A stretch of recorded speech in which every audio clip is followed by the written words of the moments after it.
devant aux Hurricanes. Svechnikov, et le tir, et le but!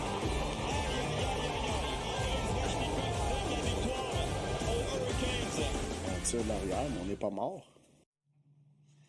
Bon, ça, c'est Martin Saint-Louis aujourd'hui, philosophe. Il fallait l'écouter également hier, en point de presse, après la défaite contre les Hurricanes. C'est rien de scientifique, mais perso, j'ai eu l'impression de revoir le coach Fred Dispo, qui maintenait le mur en place devant les médias lors de ses premiers pas derrière le banc du Canadien. L'homme charismatique qui, à grands coups de formule, nous permettait de croire en une suite meilleure, et elle s'avère. C'était beau, et ça a passé le temps en attente de jours meilleurs. On est en plein dedans, les jours meilleurs. Le Canadien nous offre un printemps extraordinaire. On a jusqu'ici eu droit à 17 matchs de séries éliminatoires, la plupart hyper excitants. Le dossier de l'équipe est de 9 victoires et 8 défaites. Autre élément positif. Montréal est sorti gagnant de la division Atlantique, la plus relevée de toute la Ligue nationale. Martin Saint-Louis, que tous ont vu arriver des rangs de Pee-Wee en se demandant comment il allait réussir ce défi important dans la marmite de Montréal, peut être élu maire de la ville par acclamation demain matin.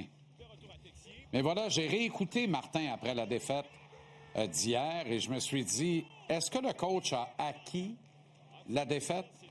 Est-ce que ce gars plus brillant que la moyenne des plus brillants dans le monde du hockey à l'échelle planétaire, ce gars transparent qui très souvent nous livre des vérités claires et limpides, est-ce que ce gars a compris que son groupe de louveteaux, en phase de devenir une meute de loups, est au bout de ses ressources?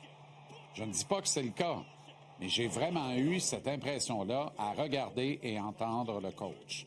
On dirait que tout rattrape le tricolore subitement. Jake Evans au centre d'un deuxième trio. L'inertie du premier trio à égalité numérique. Il n'y a aucun effet du gars de plus de 100 points en saison qu'est Suzuki et du gars de plus de 50 buts en saison qu'est Caulfield. Le trop grand nombre de minutes devant être attribué à ce qui devrait être un quatrième trio, celui de Dano, Anderson et Texier. La magie Newhook, qui ne semble plus vouloir opérer. Ivan Demidov, qui ne peut exploiter son talent, faute de support adéquat par les deux autres membres de son trio. Zachary Bolduc, qui se meurt d'en donner plus, mais qui étouffe avec Veleno ou Kapanen, et un Kirby Dach de saison qui illustre toutes ses carences en compréhension de la game à mesure que le printemps progresse. L'entonnoir rétrécit, la crème reste, le petit lait s'évapore. Il se joue de l'énorme hockey à 4 victoires de disputer la finale de la Coupe Stanley.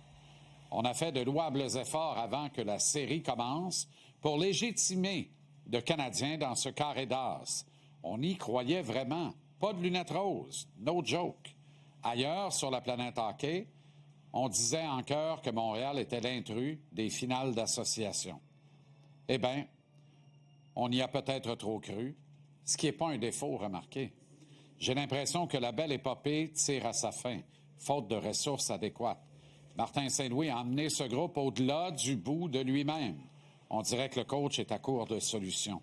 Très peu d'ajustements, pas de contre-stratégie pour défaire les nœuds défensifs étouffants des Hurricanes.